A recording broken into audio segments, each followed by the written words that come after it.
I approach this set of things today with some trepidation because, well, for one thing, we don't have a single kind of text to organize ourselves around, and that's often a use to sort things out. For another, there's just so much material that I want to cover, and I'm not quite sure whether I can do that and leave it with you in some kind of usable form. Finally, the third thing is, as you'll see, I think that whenever one begins to talk about ideology seriously, all of a sudden it becomes an extremely perplexing and bewildering thing about which one is sometimes tempted at the end of all that to decide that a concept that gives you that much trouble isn't worth it and should be abandoned.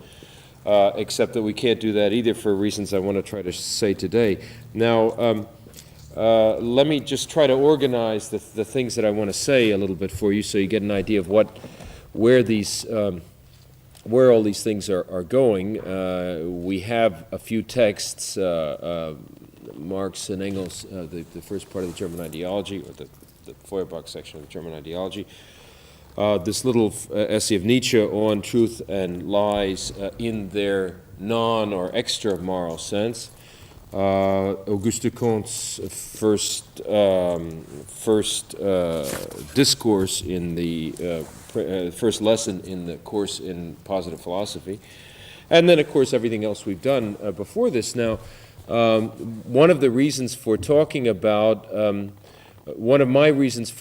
about the critique of about ideological analysis is that what I want to argue today is that what is called in Derrida and in a lot of other people the critique of metaphysics can best be understood if it's seen as a sub-variety of ideological analysis. Now that will develop as we go along, and then you can take your own position with respect to it. The idea is, in other words, that the critique of metaphysics, as I'll show in a bit, is an earlier mode of ideological analysis, and therefore that in a way Derrida's project is both postmodern and strangely anachronistic. That is, it isn't an accident that the 18th century should loom so large in all of that, since the 18th century is the age in which most fundamentally the whole idea of an attack on metaphysics is worked out, but that we're not going to know how to use Derrida properly unless we see it in these terms. At least that's my argument. And if you want to look at Said's text, you'll see that he sees this in a quite different way. That is, he's not really concerned with using part of Derrida and not using another, but rather with substituting something else for it, and which is legitimate, but not what I'm trying to do here. Okay, so that's the first justification for discussing, for retracing our steps and resituating the whole question of the critique of metaphysics in terms of something which, to my mind, is much broader than that, which is ideological analysis.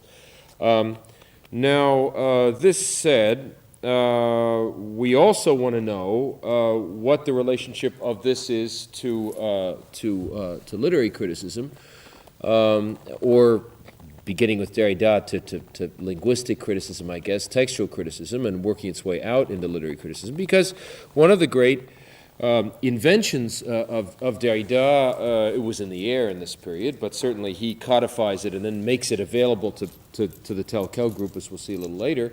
One of the great inventions of Derrida was to show how you could use textual analysis to perform a critique of metaphysics. Or rather that metaphysics, metaphysical closure and so on, is inscribed at a micro level in words, and not only in concepts and thoughts of the more general kind of content variety. Now that's a kind of breakthrough. I mean, it's certain that that kind of method allows us now to do things with the texture of a literary document, which to practice a kind of intellectual conceptual critique, to practice a kind of ideological analysis, I'm going to claim, which is of a new type. That is, which doesn't have to say, well, was Flaubert really a reactionary? How should we think of Conrad? Is he an anti-Russian Pole and a counter-revolutionary? Is he an English liberal, and so on and so forth? Those are interesting questions. I'm not, and we must come back to the matter of the status of questions like that today. But this kind of analysis allows us to do something somewhat qualitatively different from that, and to work on a level which is not that of ideas anymore, but that of the text. Now we'll try to see how that can work a little later on. So at any rate, obviously we wouldn't want to talk about the critique of ideology without finally trying to formulate some of the uses of this particular interest or kind of study for literary criticism. Now, you probably will have guessed that for me this is the very outer horizon of literary criticism itself. I like to use, if the word ideology is troublesome, I like to talk about literary semantics. I think that's better than literary sociology for reasons which we'll also see in a little bit, because it seems to me that the notion of a literary sociology is precisely not a Marxist or a dialectical idea. And that what we're talking about is really essentially restoring the concrete meaning of the text, or restoring, at least reconstructing the situation in which the text had that kind of concrete meaning. So as far as I'm concerned, what I'm going to be calling today ideological analysis is not just something you add on, and some people are interested in it and some are not. So the people who want to do formalist stuff do new critical things, and then those who have a psychoanalytic bent fiddle around with complexes and so forth, and then other ones who are sort of vaguely interested in ideology do that, but that's a kind of pluralistic choice and so on. No, I would want to argue that that ideological analysis has to be the completion of a totalizing examination of a text, which can start from the most minute kinds of formal things, and here too you see how the Derridian and the Telquel method is very suggestive, because it allows you to spring from this earliest sort of microscopic formal level, which used to be stylistics or something, right into the semantic or ideological level. Our question at that point is, in this spring, do they jump over some essential things? I mean, is this a completely satisfactory way of dealing with that? Well, we'll come back to that a little bit too. Now, the other word for this that I've used before, and some of this I guess I will have said already in the first part of this course, but I think we have a lot of new materials now, and it's never without a certain value to have to rephrase some of these things in terms of new objects of study. The other word for literary semantics, if that's a really good term for ideological analysis, certainly, is this one of recur negative hermeneutics. And I'm very attached to this phrase because I think it allows one to understand a little better what kind of an operation this is, ideological analysis, and who it includes, and what feeds into it, and what its ultimate function is. I think we can say, we're sort of collapsing both of Ricoeur's ideas of positive and negative hermeneutics. That is, I'm trying to say that these things, that the critique of ideology goes along with the restoration of meaning, and that the two are in some ways inseparable. At any rate, this kind of analysis, it seems to me, has the following result. That is, one ought to describe the effect of ideological analysis on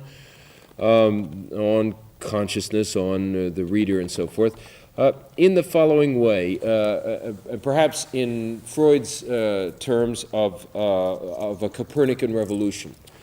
That is, this is Freud's description of the revolutionary value of psychoanalysis. In this sense, that ideological analysis, when it's properly practiced, is not just a question of denouncing false consciousness, error, and the like, but in a much more thoroughgoing way, it tries to make us feel, and when it's successful, it does make us feel, that our thoughts, our conscious thoughts about things, values, and the like, are not the center of reality. That is, that these thoughts are themselves what the Althusserians like to call a kind of consciousness effect. That they are themselves the results of other processes somewhere else which are of a different dimension than individual private existence, than the existence of the individual subject that's thinking those thoughts. Now, how can I, let me try to say that in another way. There's a sentence in the German ideology. Actually, I think it's a sentence that's, that's been crossed out from the final draft, but it's still sort of interesting in a footnote, where Marx says something like this. The ideas which these individuals form are ideas either about their relation to nature, or about their mutual relations, or about their own nature. It is evident that in all these cases, their ideas are the conscious expression, real or illusory, of their real relations and activities, of their production, of their intercourse, of their social and political conduct.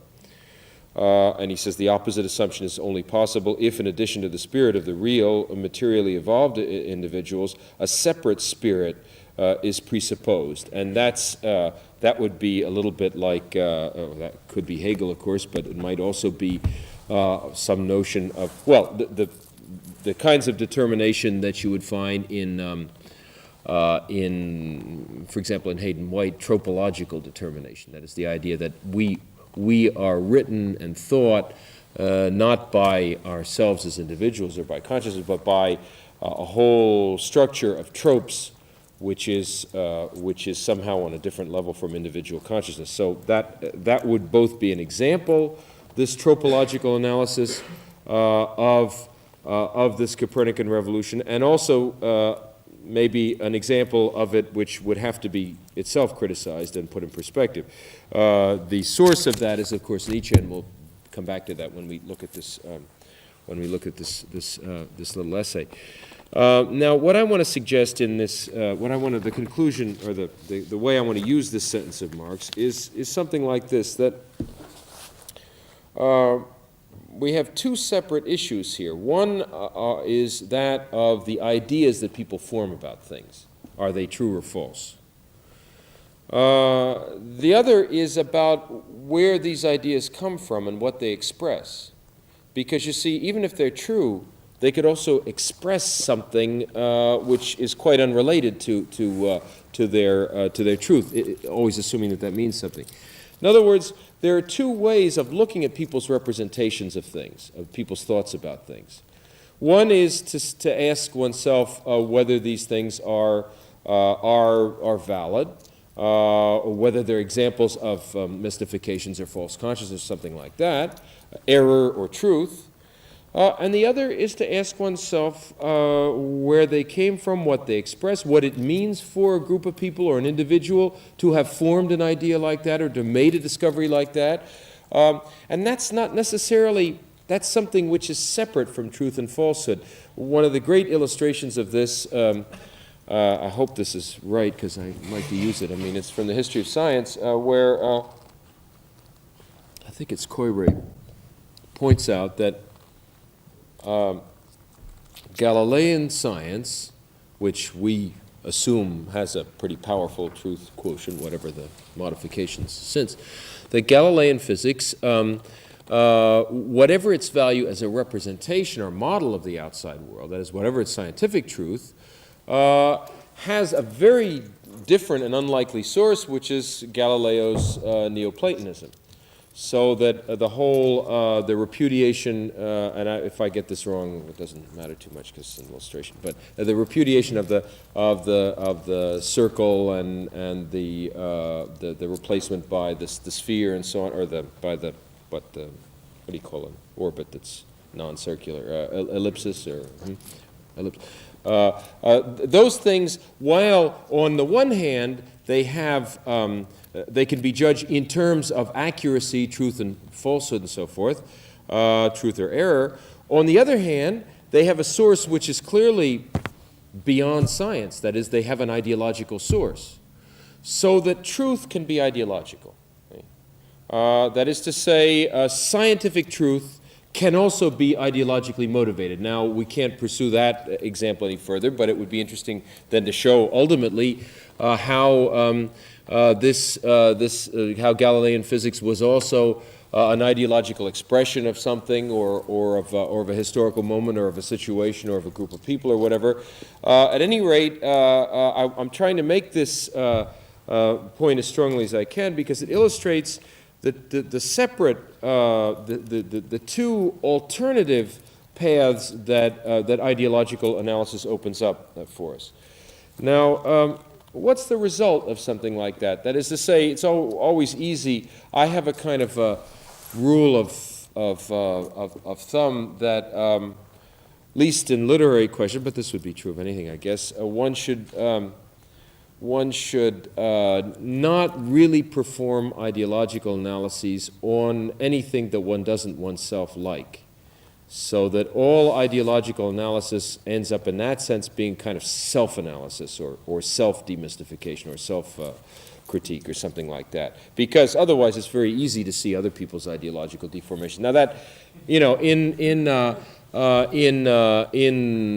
the kind of polemics that one has to wage, that one doesn't always necessarily want to do that, but I think particularly when we deal with literary texts, it's very important because otherwise, in other words, I have a sense of what the detective story is, or detective movies, or whatever, because I like those things, and so I can watch them at work. I can work out a kind of ideological, a description of the ultimate ideological function of these things. Let's say the Bogart movies of the late 40s and 50s and so on. But on the other hand, since I don't like musicals at all, I wouldn't be the one to make to deal with that, or if I did, it would be denouncing the frivolousness or something. You see, so that I think there's a way in which ideological analysis involves a certain kind of self-analysis, involves a projection of oneself into a situation such that you can begin to understand where this phenomenon comes from and what it does for you, and thus what it does for the rest of its public, and thus ultimately its larger historical vocation. Now, what this means is that we have really two separate possible versions of ideology, two separate possible roads for a critique of this kind. One of them is clearly a critique of error or false consciousness, and in the Marxist tradition, of course, that's apparently the dominant one, and the one that when people are tired of or want to repudiate or discredit a Marxist criticism, they always sort of attribute to Marxism because it's easy to see that there's something very annoying about being told about the false consciousness of the manipulation of that there are in classical texts, or false consciousness in Dickens or whatever. But I'll come back to this question of false consciousness in a minute. At any rate, what's the opposite of that? When you criticize ideas for being false? Well, it seems to me that at that point, the opposite of that notion of ideology is science, right? True consciousness. And so in that particular Marxist tradition I'm talking about, but not only in that, you get a kind of system going where you have false consciousness manipulation, so on one hand, and of course, scientific socialism, science, Marxist science, on the other. Now, when you move from that kind of 19th century notion of false consciousness, but I want to argue that it's really an 18th century idea, into our own period, which is a period that's discovered language and the symbolic, that's read Nietzsche, that's read this essay of Nietzsche, so on, all of a sudden, the idea of criticizing the adequacy of ideas and their relationship to the real world, the critique in terms of truth or error, becomes questionable. That is, it seems to me that this essay of Nietzsche is a very powerful statement of one of the great objections to this notion of truth and error, which underscores the representational nature of this concept of truth and error. That is, this is an idea of truth, of scientific ideas or ideas in general as representations of reality. And what Nietzsche shows here is that sure, they're representation of reality, but there are representations of reality. And at that point, that ceases to be an objective thing. That is, this is the way human science sees the outside world. But that means nothing about what the outside world is, if that's a meaningful question, any more than the representations of animals or the ways that the kinds of phenomenological worlds that would be inhabited by various types of beings or natural beings, insects, animals, birds, and so forth, with their particular senses, any more than their representations of the world, then it would be interesting to ask whether those are true or false, you see.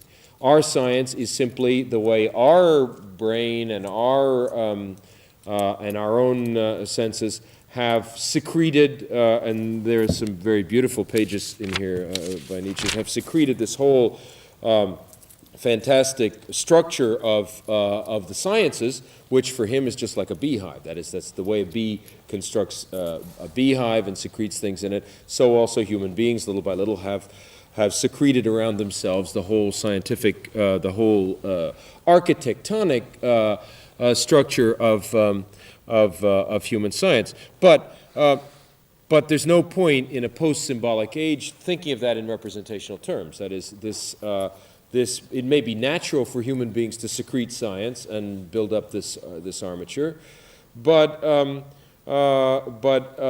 it's not any more a picture of the outside world than would be whatever experiences animals or extraterrestrial beings or whatever would have of this outside world.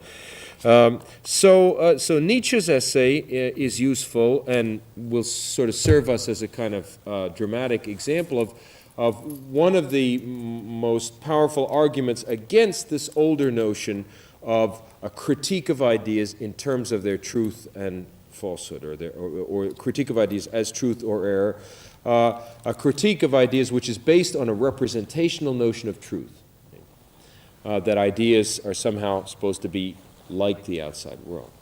What about the other strand of this argument then, or the other alternate possibility of ideological analysis? This is, it seems to me, the fundamental one of the whole contemporary negative hermeneutic or ideological analysis, that of Marx and Nietzsche and Freud and linguistics, and Lacan, all those people. Because here what we say is not, we can't criticize the truth or the accuracy of the ideas anymore, because that's a path which has been blocked by an essay like this, one of Nietzsche, and by our whole sense of the symbolic and our refusal of representation, also of a positivist view of language, and this is something that's very strong in Derrida, which is sort of constantly a critique of this notion that language can say things, that is, that a word means an object in the external world, and so on. So we have this other path, which is that of the way in which ideas are produced by the people who have them, the way in which they come into being, their origins, their sources, and ultimately their functions. At this point, we're dealing with something rather different. We're dealing not with the truth or falsehood of the Galilean worldview. We're dealing with how it is an expression of a certain kind of human activity in a historical situation, that is of Galileo's Neoplatonism. Then we want to know what that is. Why did people, what was the function of this set of ideas in this period, and so on and so forth. Now, at that point then, the opposite of ideology changes. That is, the opposite of this form of error is no longer truth or science. It's something rather different, which I guess one has to call, Derrida, the French don't like this, the use of this language, which is, to be sure, an existential language, but I think it's still the only word that's useful for this. The opposite of ideology becomes then not error, falsehood, science or truth, but it becomes authenticity.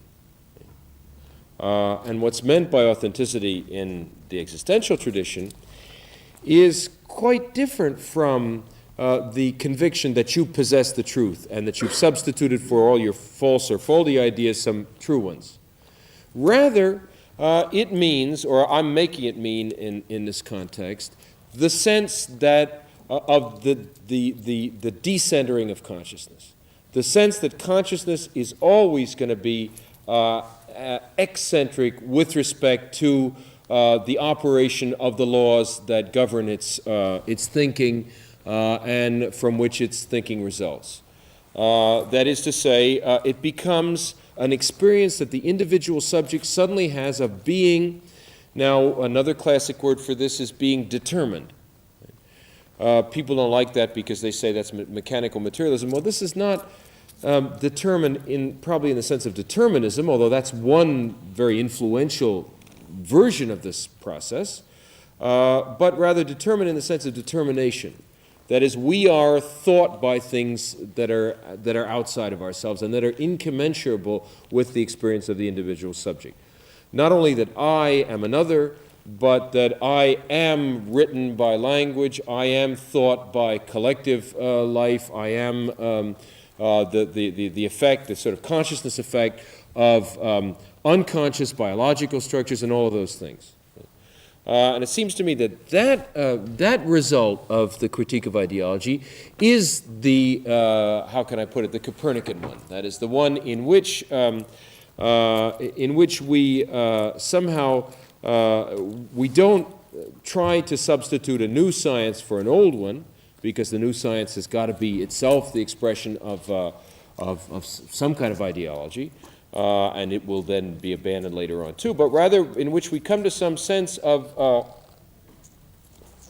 the relationship between our individual convictions and thinking and so on, and these greater laws which are in some way outside of them as a metaphor, I don't know how to say that, beneath them, which are somehow determinate, of which they are the effect, if you like that kind of structuralist language. Now, I think it's possible then, at that point, to reinvent an idea of science, too. This is why Lacan is so important, because Lacan has put back together, although he doesn't always like to say that either, the existential notion of authenticity, the Heideggerian tradition, and the structural idea of language and determination by language and so on. There's an essay in the Écrits, which have been translated now, and I assume that's in there, called Science and Truth, right? La science et la vérité, towards the end of the Écrits, in which he makes precisely this distinction, that vérité, truth, is this experience of authenticity that we were talking about. Truth, truth is to be now rewritten in terms of what the subject learns about its eccentricity with respect to all these determining forces, language, the psyche, history, and all the rest of it, the tropes, biology. Science, on the other hand, is now to be understood not as a set of things which an individual knows, and then you have the whole optical illusion of the the kind of monopoly of truth by a priestly or scientific caste. Rather, science is a very special kind of language in which you map out collective laws in a way which is in which the individual subject does not somehow get inserted. That is, the objectivity of science is now to be described in linguistic terms.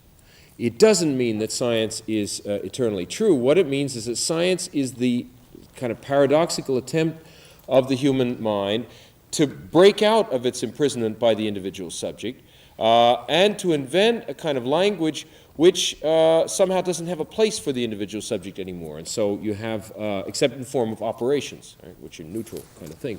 So you have mathematics, and but then you have also the Freudian account of the psyche. That's a rigorously non-subjective thing. You have the Marxian account of the dynamics of class and of the modes of production. That also is a rigorously non-subjective thing, which is not a representational concept. It's not something that an individual can see or sense or have a vision of. It has a different status as language. Okay, I don't want to go into that a whole lot further because that's a sort of complicated thing, and I think it's enough simply to make a place for a newer idea of what science might be alongside of this other one.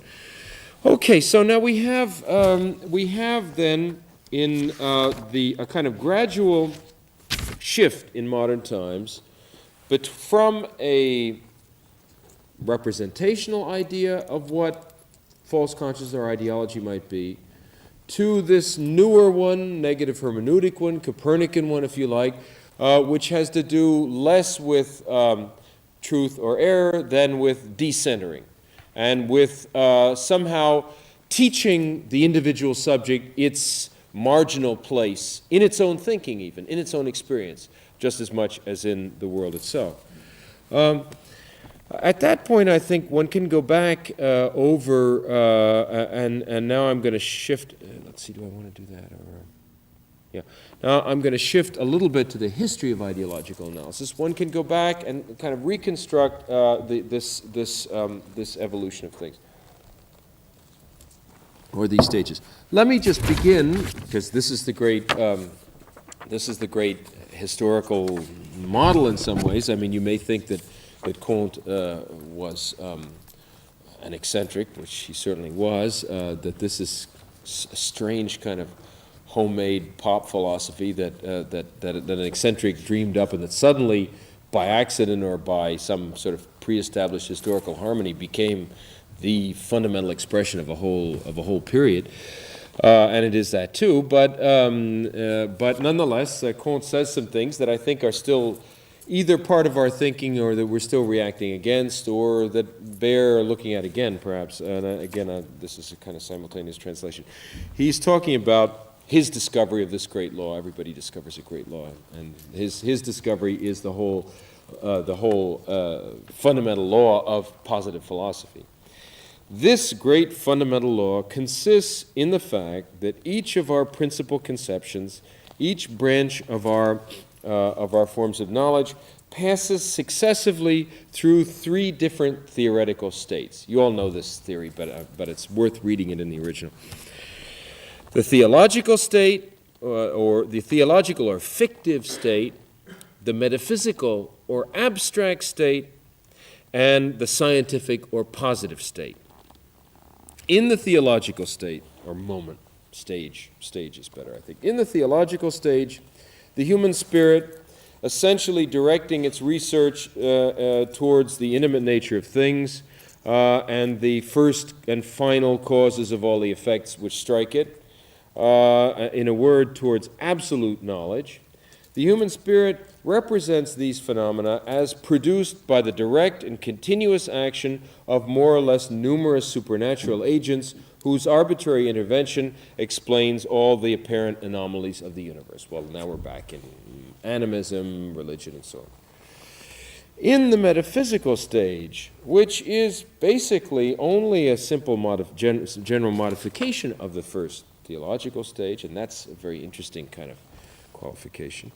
In the metaphysical stage, the supernatural agents are replaced by abstract forces, veritable entities, personified abstractions, inherent in the diverse beings of the world and conceived as capable of engendering by themselves all the phenomena which are observed, whose explanation at that point consists in assigning to each the corresponding entity. Well, here we have the stage in which, for example, I don't know if they still believe in that in dynamics or physics or anything, but force, what makes, it's the dormitive virtue of soporifics, what makes the billiard balls move? Well, force, which the one, but nobody's seen force. I mean, clearly, this is a stage in which we're not in superstition anymore, apparently, and yet our own abstract thoughts are being used in ways which are essentially those of superstition. So we have a first stage, to sort of rewrite this a little bit, first stage in which somehow the very changes in the outside world themselves are made characters in a kind of religious narrative. We have the second stage then in which we've abandoned that and we're in a secular world, but we've discovered abstraction, let's say. So we've moved from immediacy to abstraction. Now, in the third stage, now let me read Kant's version of this, and then I'll tell you some other possible ones. Finally, in the third, or positivist stage, the human spirit, having recognized the impossibility of obtaining absolute notions, renounces the attempt to look for the origin and the destination and the end point of the universe, and renounces knowing the intimate causes of phenomena, in order to attach itself solely to the discovery by the combined use of reasoning and observation, the discovery of the laws of these phenomena. That is, their invariable relationship of succession and similarity.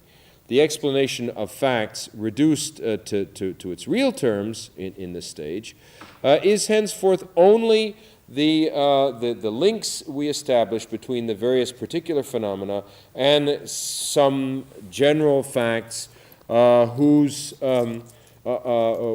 the progress of science tends increasingly to reduce in number. So we're trying to get rid of general phenomena and somehow learn to think things in terms of their immanent laws, in terms of specific phenomena. Well, of course, this is, on the face of it,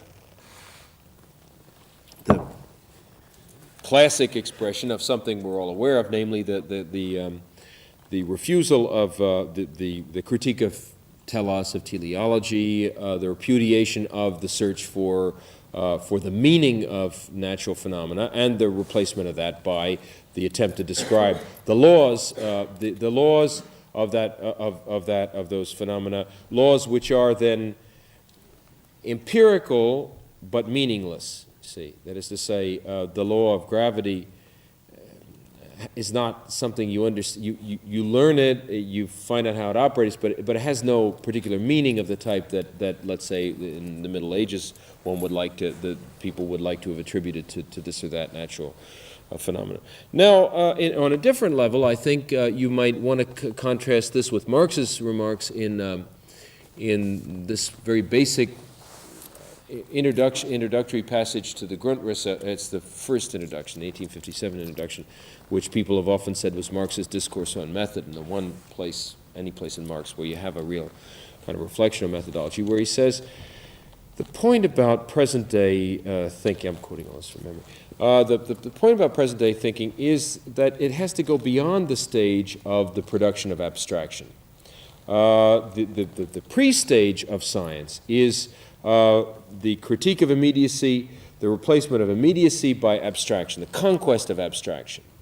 But he says when you're thinking in a really concrete way, there's yet another stage. It's the stage where, having ascended from the immediate to the abstract, you then redescend from the abstract to the concrete. and you thereby effect a kind of critique of abstraction as well, and you reconstruct a concrete phenomena, which is then neither immediate nor abstract, but something else. This is also in Hegel when he's talking about the difference between Hegelian philosophy and that of the Greeks. The Greek, the whole historical splendor of Greek philosophy is that it is precisely the observable moment at which genuine abstractions are formed, and in which in a society in which people still live in a certain kind of immediacy, social and otherwise, suddenly a distance is achieved and against that immediacy, and it's the distance of the kinds of abstractions that we see coming into being in the Platonic dialogues. That is, we see how Socrates takes words of daily life, which are very often, many of them sort of like Comte's abstractions here, and sort of thought of in terms of sort of anthropomorphic ways, and sort of systematically turns these words and these daily expressions into abstract thought, and ultimately then into the ideas. Well, Hegel says that's appropriate in a society in which abstraction is coming into being. That is, in more Marxian terms or historical terms, in which commerce and its desacralizing effects are for the first time really being felt. But he says in the 19th century, our problem is quite different. Our problem is that we're surrounded with abstractions. We're saturated with abstractions, and what's true for Hegel is obviously immeasurably truer for us in consumer society. So that our problem is no longer the conquest of these abstractions, because they're there, they're oppressive, they're all about us. Our problem is to do something with those, to turn those back into a concrete form of knowledge. So there, Hegel's description is not unlike Marx, and is at least distantly related to this description of Comte. Okay, now I want to say that this is, we must keep this version of the whole notion of what ideology is in mind when we go back over the history of ideological analysis. I'm drawing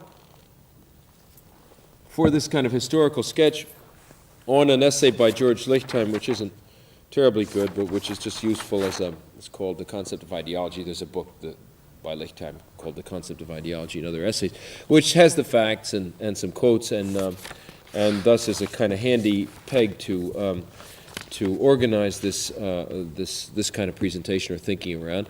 Lichtheim points out things that we know, namely that the word ideology in its first form, it's an invention of the philosophe, or the ideologue as they came to be called, Destrut, and people around in the post-revolutionary period, essentially, in the Directory and in the Napoleonic period, and everybody knows how Napoleon hated those people, and they were the intellectuals which like Johnson during the Vietnam War, he wanted to get rid of and attacked and so on. There's a whole kind of it would be interesting to ask oneself why Napoleon felt so threatened by the whole notion of ideologie as it's proposed by these late versions of 18th century philosophes.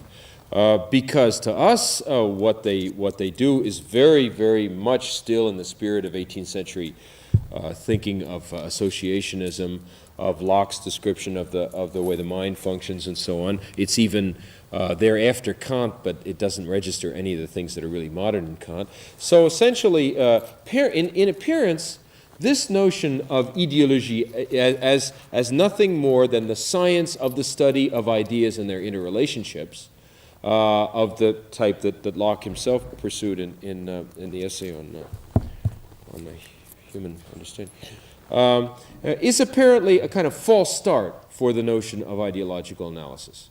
That is, we look back on that notion of ideology across a great divide and as something utterly historical, whatever its historical interest, and thus for us it would seem that really it's the ideology in its modern sense comes into being sort of single-handedly in the work of Marx, or if you prefer, four-handedly, since Engels is involved in this manuscript too. But that Marx somehow invents the notion of ideology that we have today, and describes it, first of all, in this first fundamental document, which is the German ideology, and which, as we'll see, has some ambiguous meanings to it.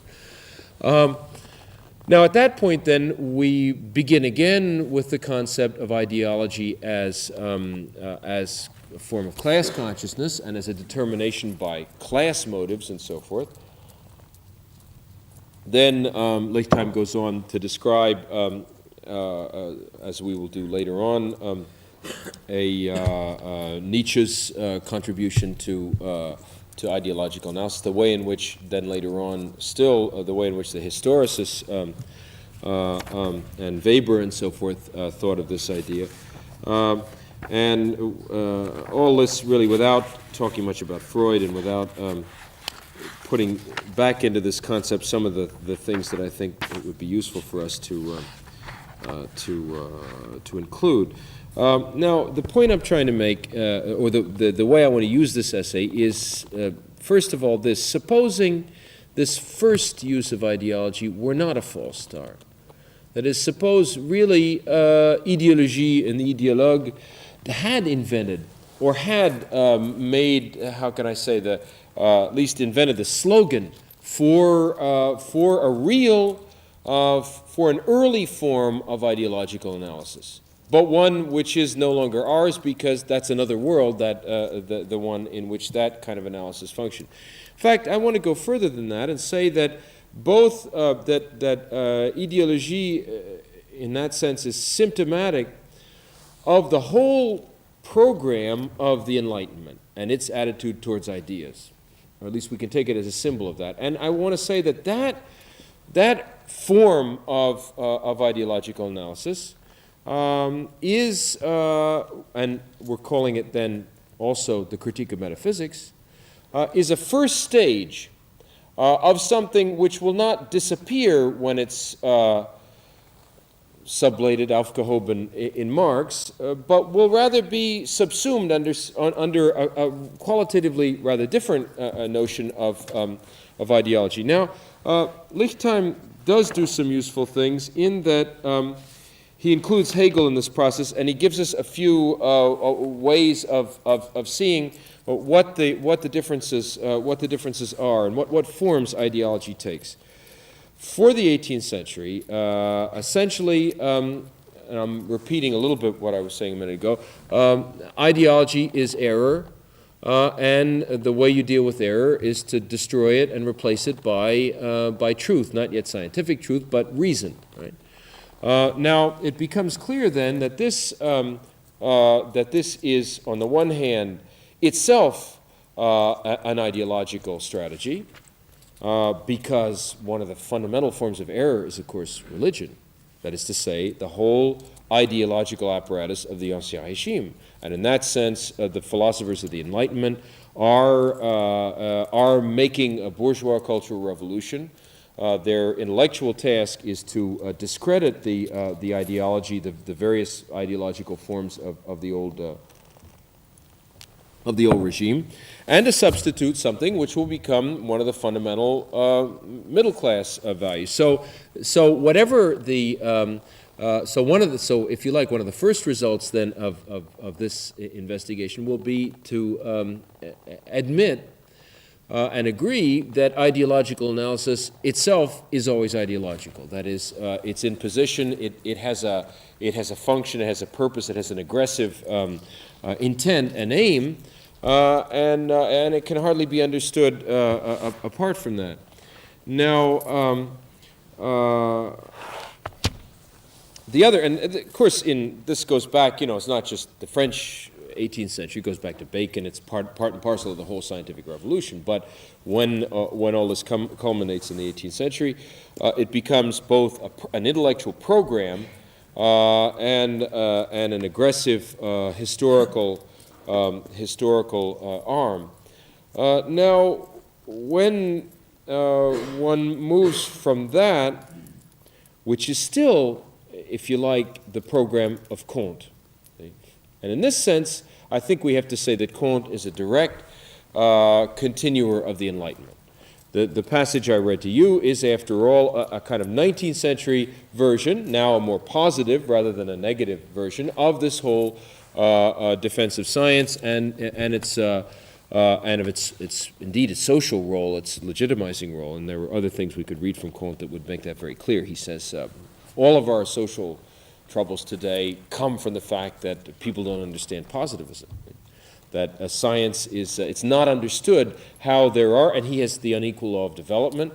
He says you've got a society in which these various types of error are layered on each other. Some people are going around still in the theological period, others in the metaphysical period. Some of us are already in positivism, and a society like that is not unified, and so on and so forth. So there's a lot of interesting things going on, but it seems to me that the spirit of Kant it remains that of the denunciation of error.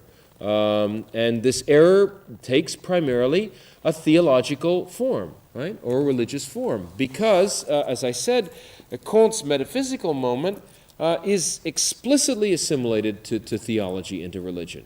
And in a sense, I think there, in spite of all of the apparent, in spite of the thrust of Derrida's work against certain forms of positivism, that is, the one of the thrusts is against the kind of positivistic notion of language. From this point of view, Derrida's critique of metaphysics would seem to be, in some way, part of this sequence of things, and we'll come back to that. Now, when we move to Hegel, what happens is that there comes into being a new form of error. That is, that form doesn't need to be explained, right? You don't have to account for, because one of the things that any ideological critique has to deal with is why people are ideological, why they think ideologically, why are they wrong, why is error more powerful than truth, why do you need ideological criticism? If it's true, it ought to be plain, you know. We shouldn't need to evolve this very complicated and indirect mode of criticizing ourselves and our thinking and testing it and so on and so on. So any theory of ideology has to include a theory of the function and origins of ideology. Now, for the 18th century, and in this kind of Enlightenment view of ideology, that's not exactly necessary. You've got the genetic theory of stages of, the development of intelligence, I guess we would call it today. It's clear that children don't see the world very, and so there's a kind of maturation process where you grow out of error into truth. Well, then error is there. That's the kind of primal condition. It's not surprising then that error continues to have this hold on people, and so on and so forth. So here, this theory is very powerful because it doesn't need an elaborate account of where error comes from. Now move on to Hegel. Hegel's version of this is one of his. He has two versions according to Lichtheim, and I'm sure that's not exhaustive, but at least it gives us two rather interesting things to work with. One of them is the one I spoke of a moment ago, the tension between immediacy and essence or laws. This would be a very different notion of where ideology comes from. That is, ideology or error or something, would come from being rooted in immediacy, from being unable first to spring yourself out of immediacy into abstraction, and then to spring yourself out of abstraction into the concrete. So here we have a picture of the emergence of truth, which has to do then with something like the situation of the knower.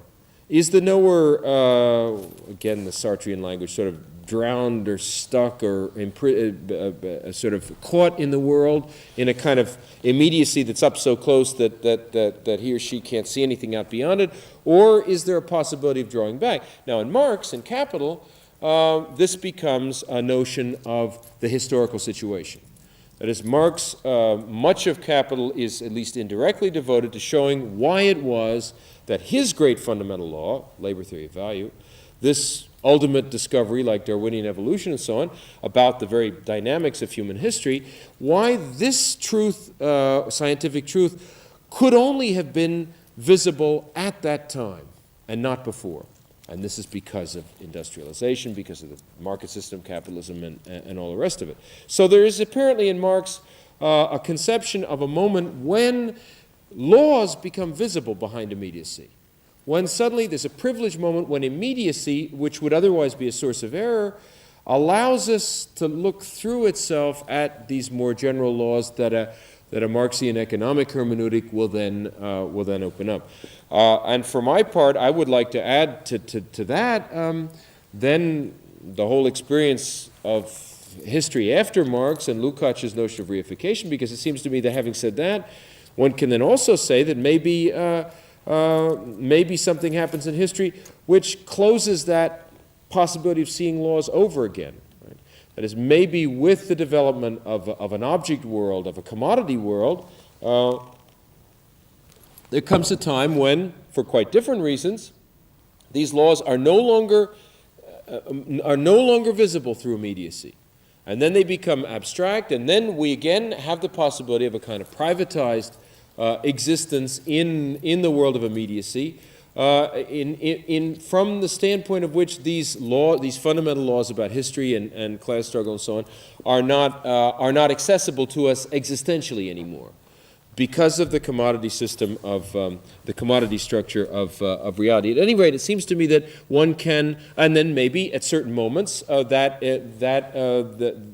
certain historical moments, that opacity again opens up and permits a certain transparency. That is, it seems to me the whole point of great historical crises is that, or systemic crises in an economic system, is that suddenly, you see the 50s, let's say the 60s and 70s rather than the 50s, if you like, is that suddenly the wall of reification is broken again, and you have to have recourse to some laws to explain these things and so forth. So this is not an absolute kind of picture of the relationship of the historical situation to these underlying laws, which would be beyond the experience of the individual, but rather a kind of dynamic thing which is in constant change. Now, the other version that Hegel has has to do with a critique of the individual subject. And this is the famous ruse of reason, or ruse of history. You know that Hegel's idea that all the great figures of history, essentially, each one of them thinks he's doing what he's doing for his own private reasons. That is, whether, and there you can draw on whatever psychology you like, lust for grandeur, reputation, something else, altruism. I mean, all of that doesn't matter. But meanwhile, Hegel says, history is using this individual for its own ends. And there's a kind of ruse of history where it's necessary that the individual think that his motives are the real ones, because it's only that way that the real ones get carried out, which are of a trans-individual nature, which have to do rather with collective laws or historical laws, and not with the action of individual subjects. Now, for Hegel, those historical laws are nations, are sort of a complicated relationship between the vocation of the various national spirits, if you like, and the self-unfolding of reason. In Marx, this trans-individual dimension will become the laws of history themselves, which, as I said, are non-individual or non-subjective. Now, if you look at this this way, you can see that what's coming into being is our Copernican revolution, where one has to substitute for immediate experience some sense out there of the operation of these laws, which are, however, not of which we are the effects. But then it seems to me one can look back maybe and see all of the earlier kinds of ideological critiques in that way too. That is, seems to me certainly that the very conquest of science and of abstraction, the 18th century, the Enlightenment version of ideology and ideology critique, is in its way also such a Copernican revolution, but of a different type, one which remains at the individual level.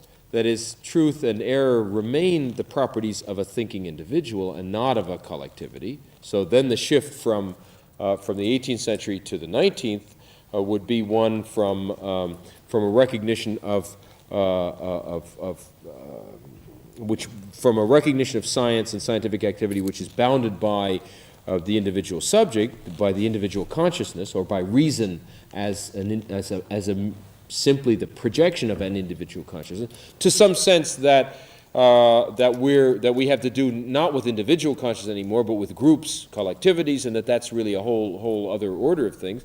But I think one can reach back even further than that. I mean, one could toy with the idea, for example, that if the 18th century critique of metaphysics was the form which ideological analysis takes in the bourgeois cultural revolution, if the dialectic and the Hegelian and the Marxian form of ideological analysis is itself both an expression and an anticipation of the kind of ideological critique of the form an ideological critique will take in a post-bourgeois or socialist world, then it seems to me you ought to be able to look back and see earlier forms of this in social formations that we haven't even talked about. For example, it seems to me that one of the places where Copernican revolutions and critiques of the subject do get performed is in a certain religious tradition of self-analysis of the whole notion of pride, the humiliation of pride, the critique of pride as being the illusion of the centered subject, and the whole theological psychology, which by describing, by attacking this kind of fundamental tendency of the individual subject to be the center of things, tries to somehow displace it from the center and make it make it come to some kind of consciousness of its own unworthiness, sinfulness. Well, all those things now maybe could be rewritten as being the eccentric nature of consciousness, right? So it seems to me possible that in earlier social formations, one can find operations, critical operations, which are at least analogous to this one, and which do some of these same things for the quite different situational purposes of those cultures or whatever. Now, this raises a matter which also we can't really go into, but which is necessary to say something about, at least just to kind of for completeness' sake, namely the whole relationship between ideology and not just history, but the succession of social forms.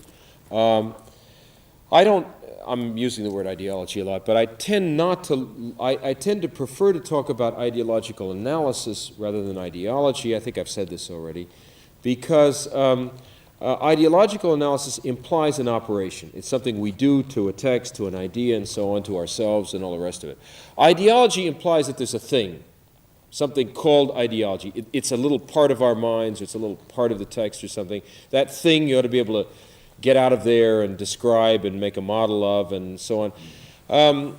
First of all, on the one hand, I'm afraid that when people start to do that, so many kinds of really ungrounded and delirious things start to happen that it can get very confusing. I mean, the search, there's a kind of Marxist philosopher's stone involved in the search for the true description of what ideology really is. I can give you some samples of what that looks like when people get involved in that process. And it seems to me that there's something that we're chasing the wrong abstraction when we think of ideology, when we reify ideology and think of it as a thing. The Althusserien sense that, and Althusser has suggested we don't talk about ideology, we talk about the ideological.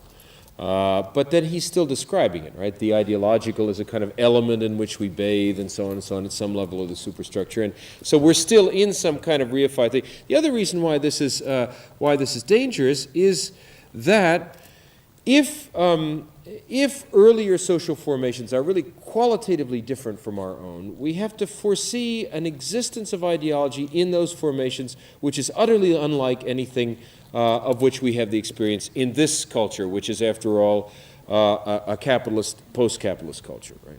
In which the bourgeois cultural revolution, the socialist cultural revolution, the Marxian revolution have very close connections. Before that, though, when one's in pre-capitalist social formations, pre-market societies of whatever type, one must assume that there is something like ideology, which has a legitimizing function, but one must also assume that it can't at all take these forms. So either, and indeed, one comes to the immediate conclusion that the form which ideology takes in pre-capitalist societies is we call it religion. But it's not what we think of as religion. It's the way in which religion is a kind of total ideological machine which organizes all of the power systems and mode of production and daily life of such societies. In even earlier societies, tribal societies, it might be magic or something like that.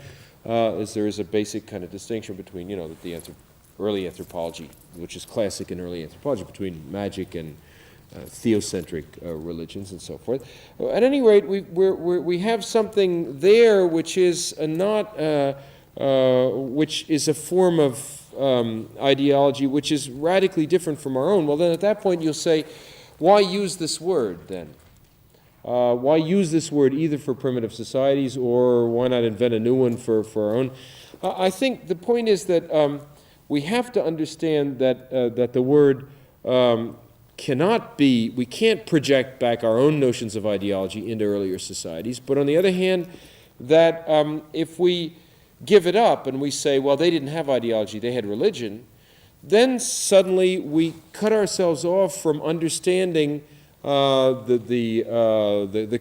continuity of human societies, and we cut ourselves off from being able to use the experience of earlier societies as a way of criticizing our own. So that while these words are dialectical, involve a kind of dialectical process, they cannot really have a single definition. They have to be somehow shape-shifting and in some way equivocal, because they really dialectically must alter their meaning as they get applied to radically different objects of study. And yet the word persists in order to signal this community of all of human history, without which it seems to me one can have no real thought of history at all. Okay, now I want to move on and try to say something about the notion of ideology, both in Marx and in Nietzsche. I guess I should begin. Let me begin by putting it this way, and then maybe we can see this. This is a kind of anticipation too. But remember that we said that Derrida's own ideological analysis, if that's what it is, his critique of metaphysics, was somehow ambiguous in that he seemed to have, at least for me, two rather different objects of critique. One of these objects is metaphysics, is idealism of almost the kind described by Auguste Comte, people who believe that their ideas really exist, that their ideas represent things, and so on, or described by Nietzsche at least. And the other object, so the one is idealism, faulty thinking, idealistic thinking, metaphysics in that sense, and the other thing that metaphysics is sometimes applied to is history. Believing in history, believing in utopia, believing in origins, and all those things, which seem to me to be quite different objects of criticism. Although one of the features of post-structuralism is to assimilate them, and we saw that in Foucault, the way the whole notion of origins gets immediately transferred onto Marx and onto 19th century historicism and so on and so forth. Now, remember that these things have two different opposites. I don't know what the opposite of the critique of history is. I think Derrida may still be trying to work that out. It would seem to be some kind of Nietzschean ahistorical refusal of history, perhaps. I don't know. But the opposite of the notion of idealism or metaphysics is in Derrida, and he uses this word particularly in these important interviews in Position that you may. Some of the Diacritics has a translation, I think, of one or two of those too, a few issues ago, and in which Derrida, no longer writing but speaking orally, suddenly becomes much clearer and much more direct and so on. in which he uses the word. The opposite of idealism is materialism. What a critique of idealism or metaphysics wants to do is to invent a materialistic theory of this or that. Now, whether they always try to do that,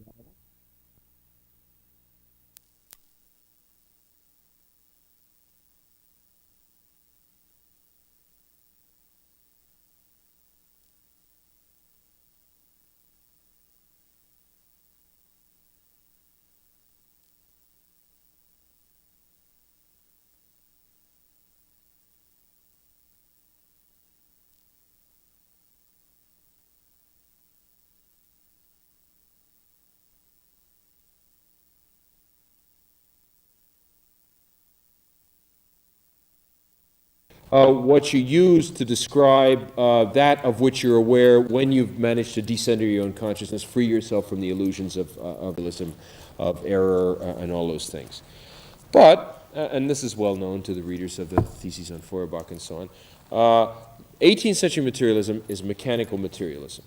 For the 18th century, thought is determined by matter, and of course this is then, if you like, a kind of medical materialism, and the whole, you have this whole kind of interesting complex of connections between the scientist, the libertine, the doctor, the researcher, the one who looks at nature's secrets, and all those things. Now, I think it's very important to make the point that Marxian materialism is not a determination by matter or by the body, but a determination by modes of production.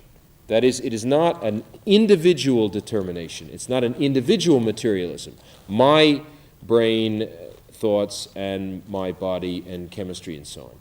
It is a collective determination by a way groups, collective groups, social groups organize themselves. Obviously, these are not separate things. That is, the notion of the body and matter becomes part of the way a collective group organizes itself, because it organizes itself around wresting its forms of production from matter.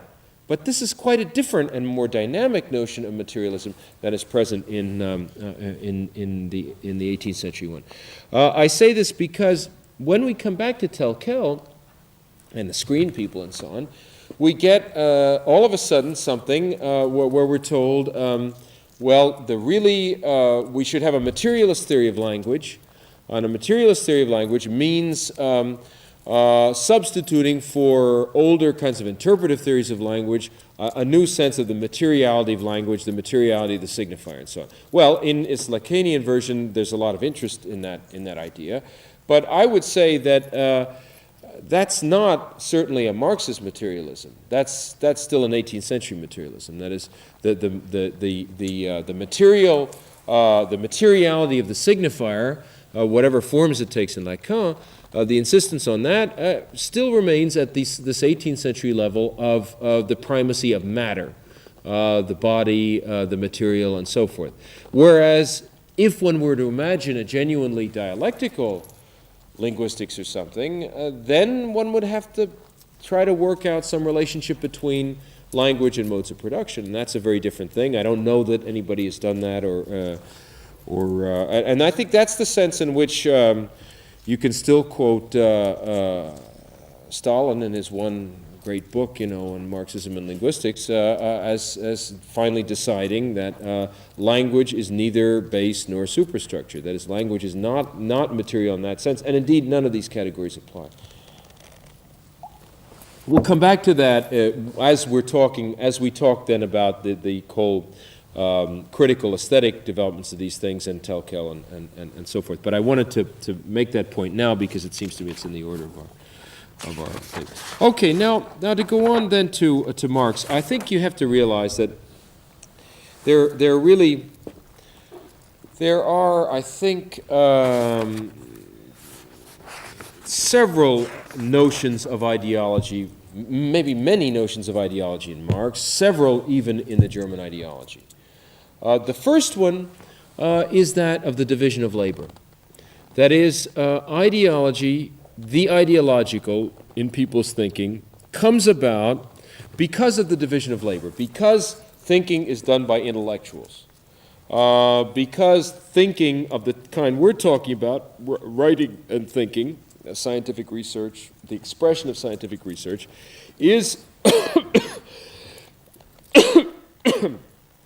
is itself, how can I put it, an activity after the fall, that is, after the division of labor, after the moment when manual labor is separated from intellectual labor and so on. So there's a kind of original sin that attaches to intellectual labor in this society, and that it would be the task of a socialism to project a new form of reunification of. That is not certainly not that of primitive society, since we can't go back to that, but a society, and certainly not also one in which, although there's some beautiful passages in, is it in here somewhere too, where the few utopian moments in Marx and Engels where they talk about how in the future society one will work in the morning and write one's criticism in the afternoon and so on, and that all these, these divisions of labor will be overcome not because we abolish the division of labor as such, which would return us at once to hunting and gathering or something,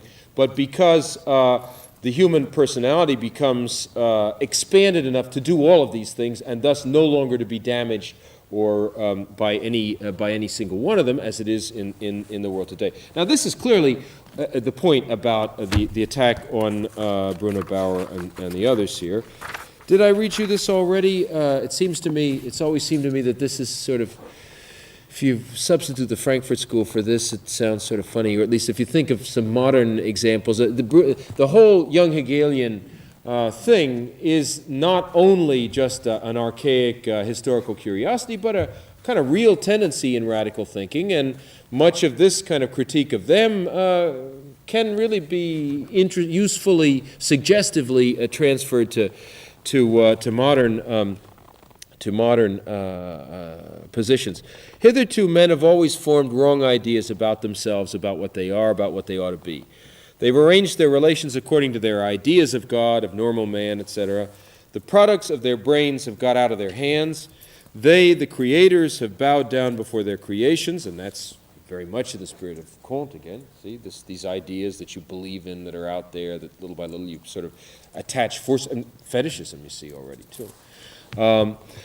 Let us liberate them from the chimeras. And now at this point, this is the preface to the German ideology, which is not a completed thing, as you know.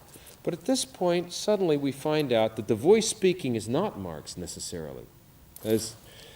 That sounds like Marx, right? Marx is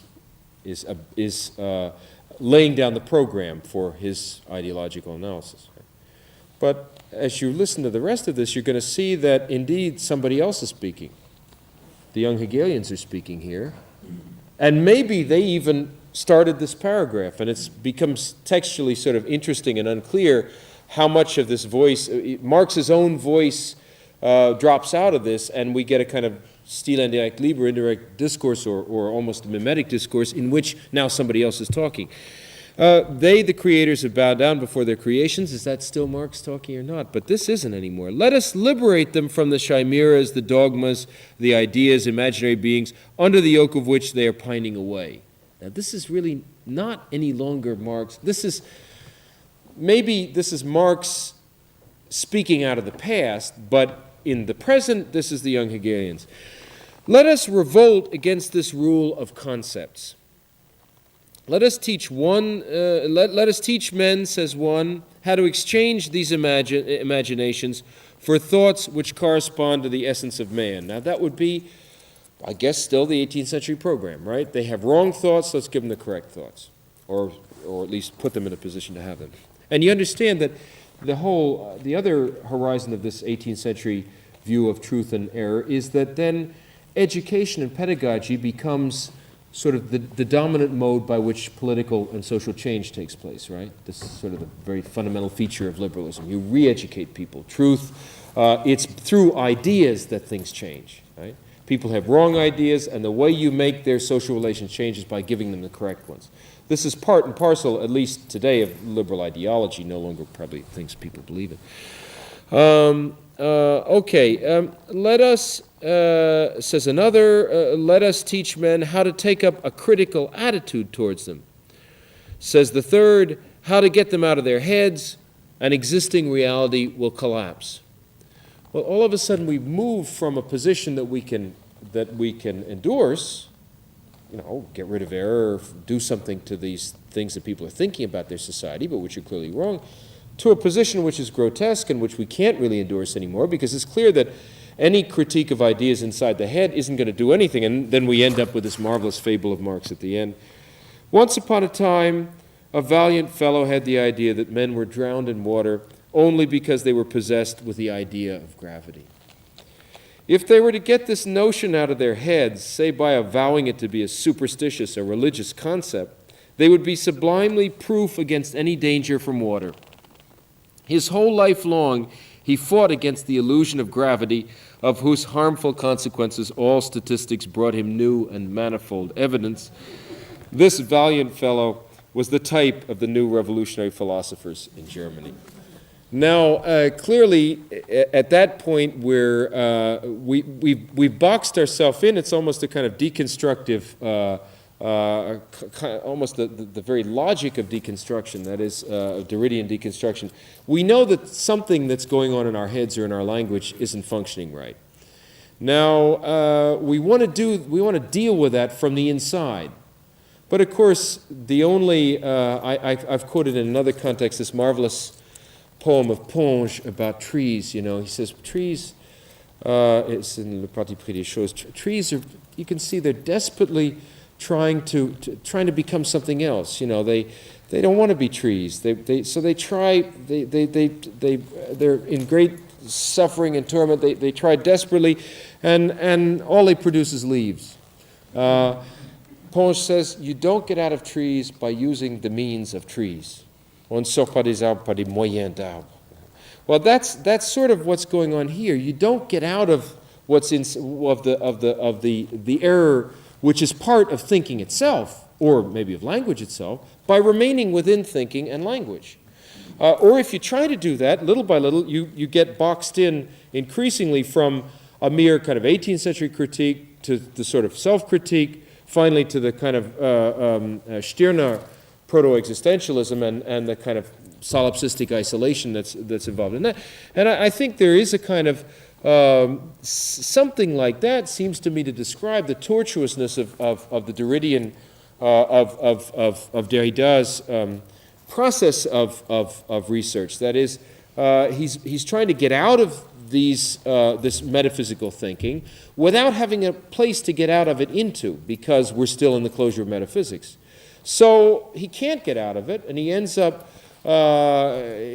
somehow more deeply accomplice to it than he would be before. At least you have this kind of sense of a kind of precisely of the aporia of the project. That is, you can't do it, but you can't not do it, and suddenly you've been shunted off into your mind, and you can't get out of that anymore, or into your language, and you can't get out of that anymore. You persuaded yourself you're imprisoned in language, and then you are, and that's that. So clearly, Marx is now drawing a line under this and trying to suggest something rather different, which would not be changing our ideas and having the truth. It would not even be a critique of ideas which presupposed the historical and continuing formative and social and everything power of ideas. Rather, it would be something radically different. Let's see. Let me give you another quote here.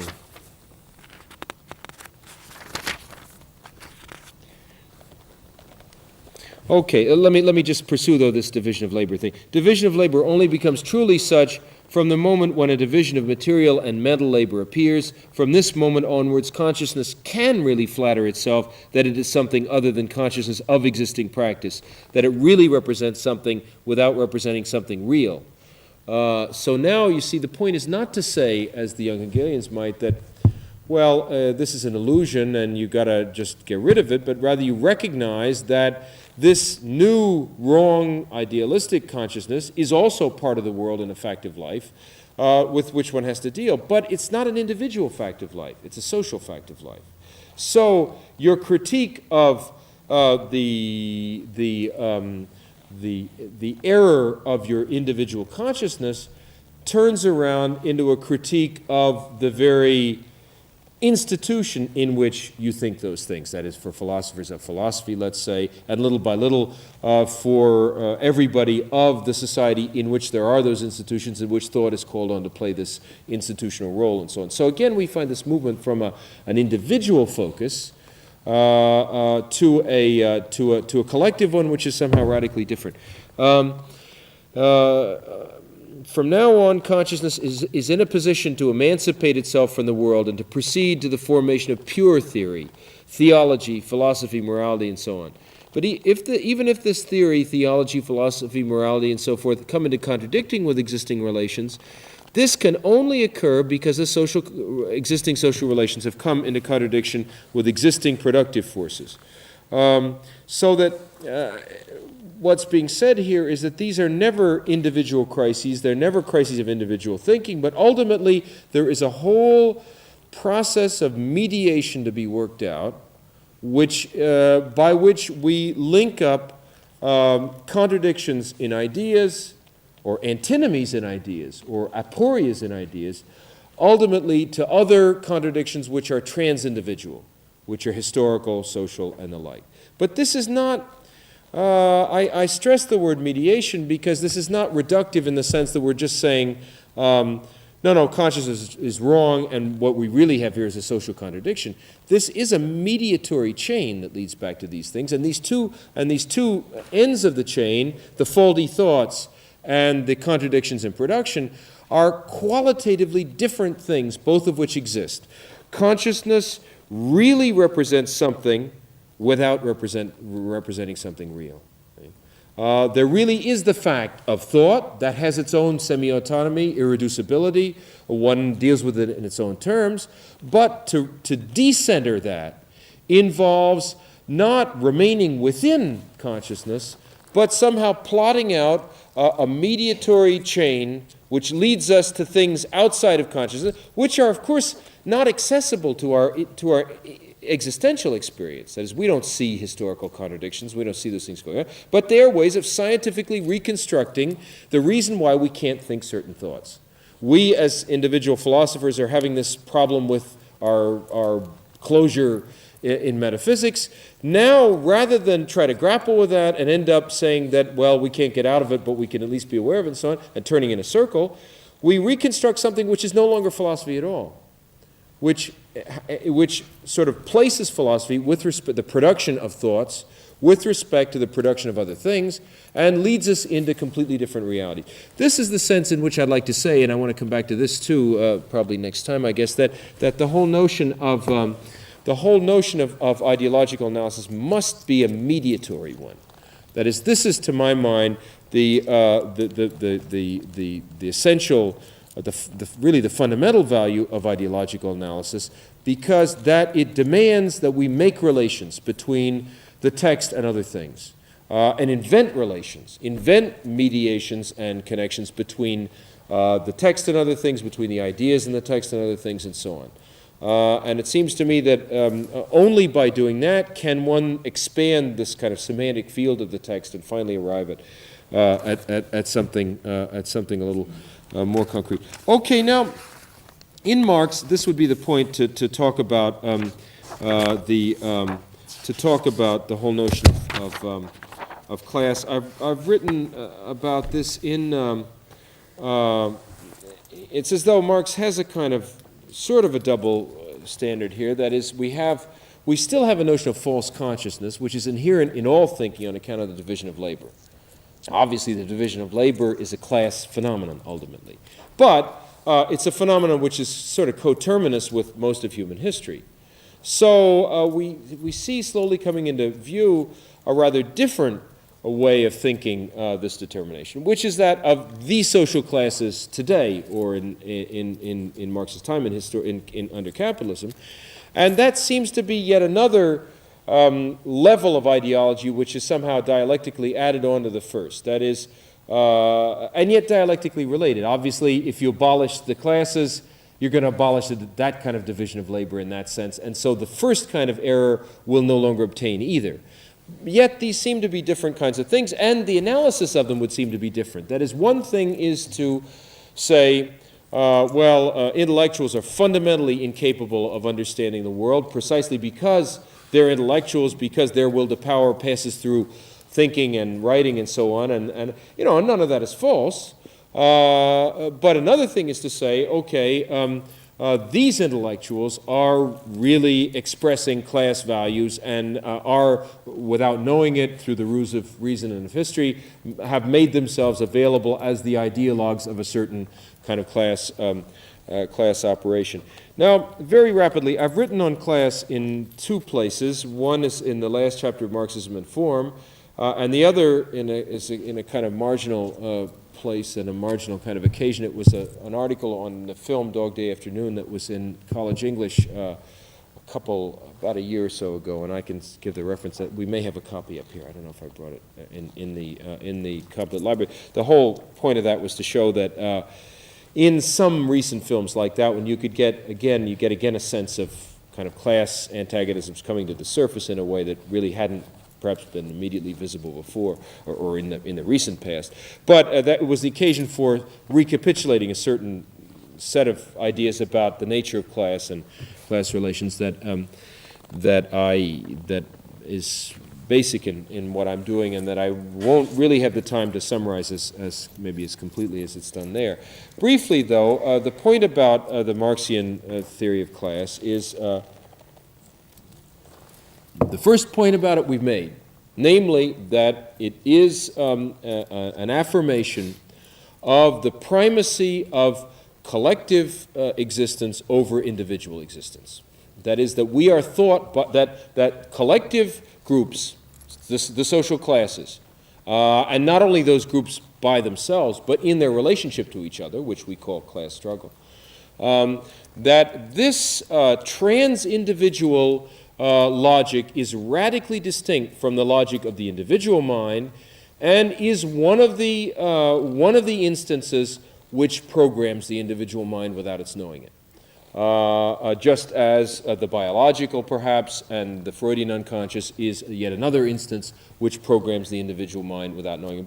But Freud is easier for us to handle, you see, because Freud seems to be talking about sex. That's an individual thing, in the individual experience of the child. So there we have the substitution. It's a less scandalous thought. We have the substitution for our conscious thinking of conscious individual thinking of an unconscious individual thinking, right? Our own individual desire as children, unconscious, and so on.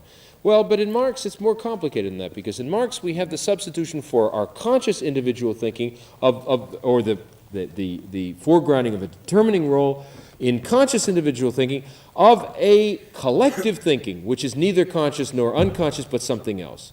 And its distance from us, and the reason we have such difficulty understanding it, is that it is of an incommensurable kind of nature. It is of a radically different nature, this collective, the way a collectivity ensures its survival, fights to retain its positions, and the way an individual does it. These are two quite different things, which it is a real Copernican revolution for us to become aware of, as we do really even political people only very intermittently, because it is a great scandal for the mind, this process of decentering our individual consciousness in those terms. Now, the other point I want to make is related to that. It's that and this is I'm going to say now why I don't like the word sociology of literature. It's that Marx's notion of the Marxian unconscious, then, the whole notion of class motivation, so on,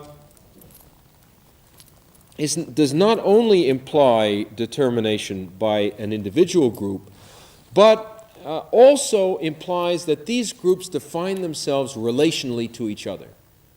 Now, the point about sociology in its academic form is that sociology instinctively, and for interesting ideological reasons, likes to think of social groups as unrelated, that is, as strata, or as groups. You know, when you say groups, you don't have to look at them all.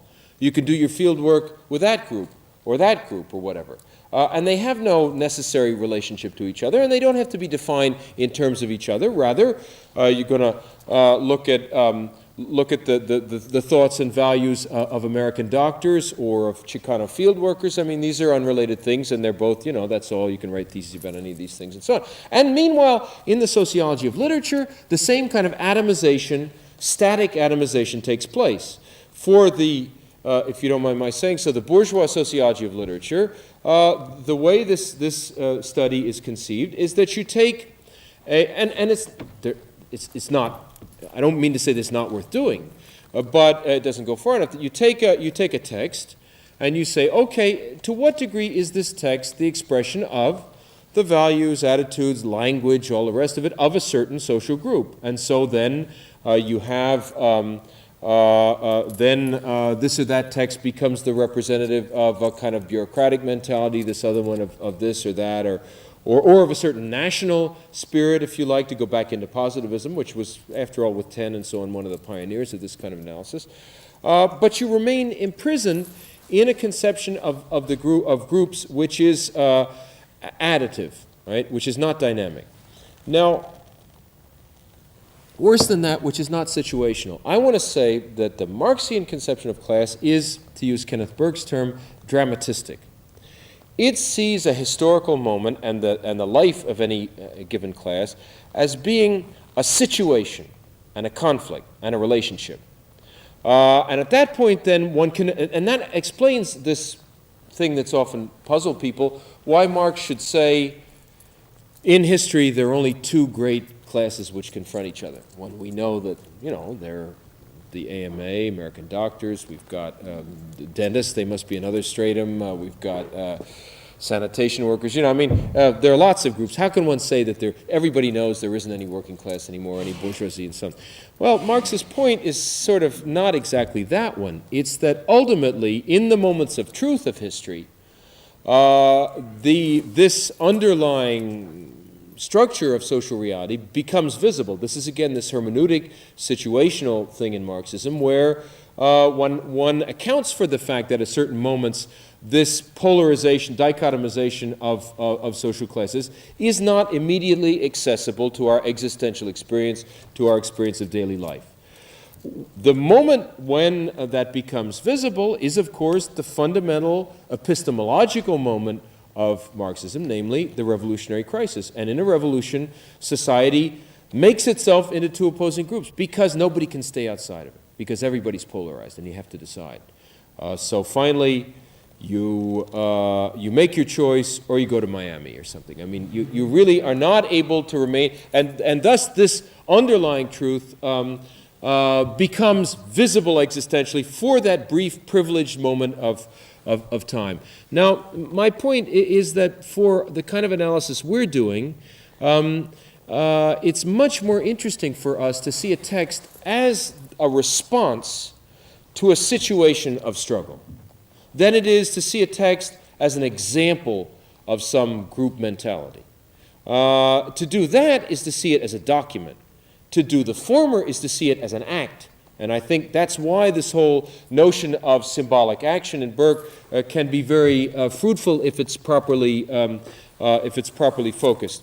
Or Sartre's notion of situation. That is, it seems to me that the kind of analysis, ideological analysis I'm presupposing is not one where you take a given text and you make it into a document which is a symptom then of a given social reality, given set of values. I don't know if that's reductive, but that's somehow, nor is it always uninteresting because one can go on from those materials. That is, much can be learned through those kinds of things. But it seems to me it's much more interesting for us to see a text as a way of trying to solve something.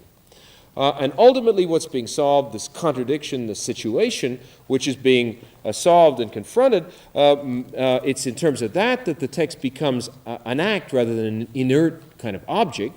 And after all, I think that's what we're trying to do, is to invent a way of seeing these things as acts rather than as piles of paper or something. And at that point, then, one ultimately rejoins this horizon of the notion of class as being as being a relationship. Now, I won't go a whole lot further than that, because, as I say, in Marxism Reform, I try to show how the point about what's called class struggle this is the way classes define themselves. That is, it's not only in overt moments of struggle, political struggle, for example, that this is at work, but it's in the most private areas of the production of the ideology and the values of a given class. And I tried to show how the rival classes really define themselves against each other. And they define their own values as anti-values for the other class. And I give some readings there. Bénichou's work on the 17th century, I think, is a very striking example of that. And some others. More recently, the illustration that I've found the most exciting and suggestive is in Stanley Aronowitz's book False Promises, which is about working class culture and history in the United States, where he shows very effectively, I think, that many of the things, and this is a question of reading, right? This is a question of textual interpretation. Many of the phenomena which have been thought to mean that the American worker has no class consciousness, his passivity, doesn't do this and that, so on, that these things, if you read them from another point of view, are in fact themselves class struggle. They are the refusal. They are acts and not just reactions and so on. And Aronowitz gives a lot of interesting detail about how one can read the text of working class life in a very different way than in the one we've been trained to do, as a whole series of symbolic acts, which are acts of refusal of the middle class system, and so on and so forth. Well, that's the kind of reading that I think we ought to be very interested in, not only in the text of daily life, but in the real text, the literary text that we confront, because it operates itself a kind of Copernican revolution. That is, suddenly we realize that the text is not what it looked like first. See, there always has to be a moment of surprise in an ideological analysis, because you have to realize that you've been duped and that it wasn't that. It's something different from that.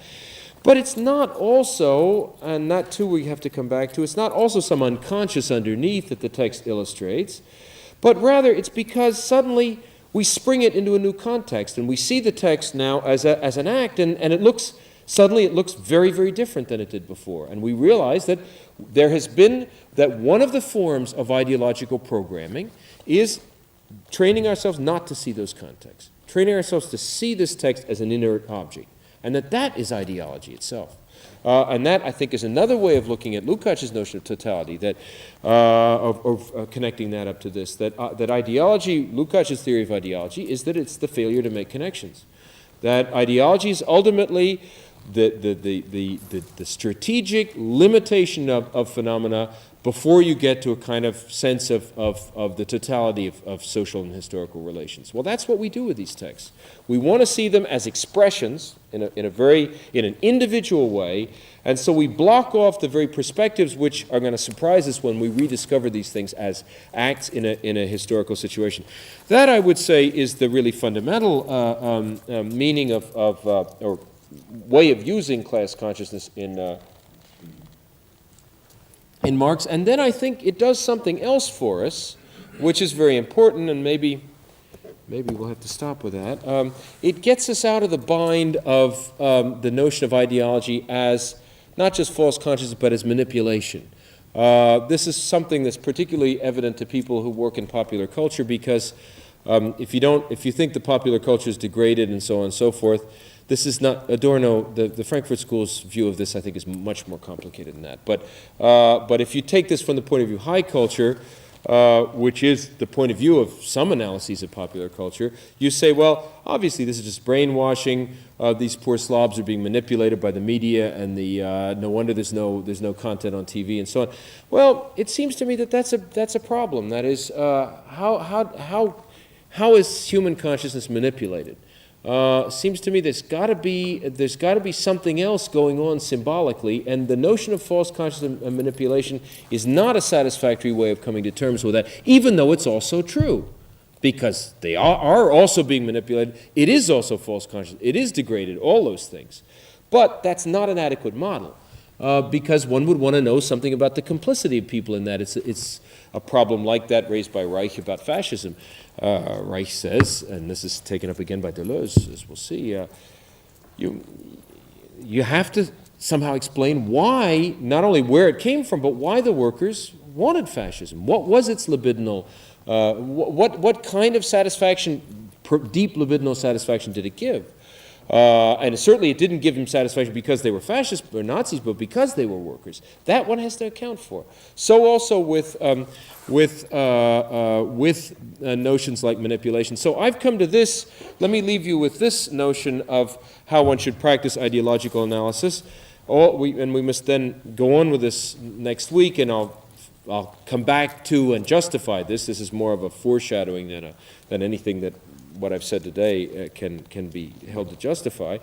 It seems to me that whatever kind of ideological analysis we invent, we have to invent one which is both which does justice to these twin features of ideology. That is to say, both ideology as false consciousness and ideology as in some way group consciousness or utopian consciousness, to use Bloch's term. Ideology has to be understood as both ideological and utopian at once. There has to be, because ultimately that's the the utopian aspect, for example, of let's say ruling class ideological production, right?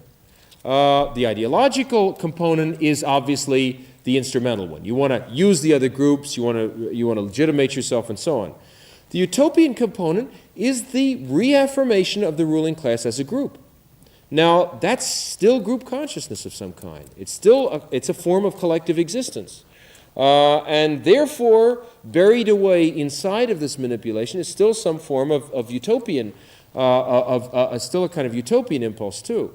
And it seems to me that unless one respects this tension, and it's very hard to do, and it's always very complicated, and there is no kind of set formula for it, then one can't, then I think one really prevents oneself from understanding how complicated, for example, aesthetic objects are, and I think one also makes it very difficult to understand social dynamics and political impulses too.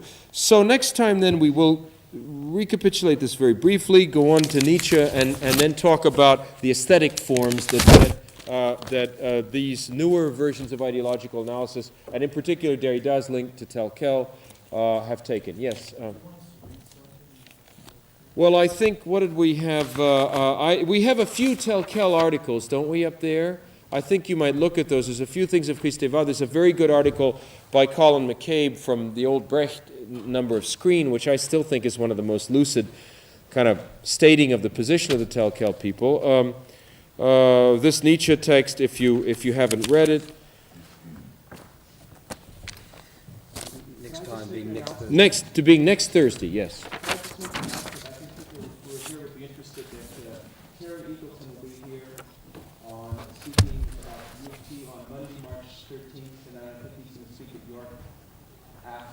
Oh, good. I will have had time to make a critique of his book before he gets here, so that you're so that you're prepared.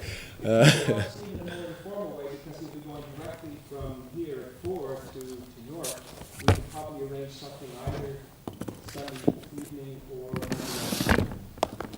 class